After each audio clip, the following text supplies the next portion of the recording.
జిల్లాలో నూతన కార్యవర్గము ఈరోజు సాయంత్రం 7 గంటలకు జరిగింది.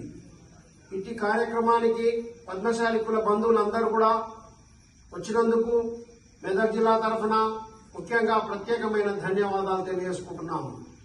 ఈ అధ్యక్షులుగా మన పుట్ట రవీందర్ గారు, తర్వాత ప్రధాన కార్యదర్శిగా వీరేశం గారు, తర్వాత కోశాధికారిగా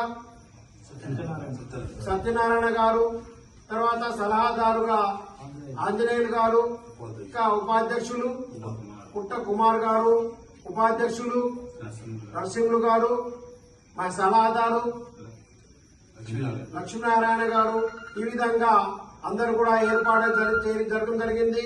యువజన విభాగం అధ్యక్షుడిగా వీరేందర్ గారిని మన 5 కమిటీని ఏర్పడం జరిగింది.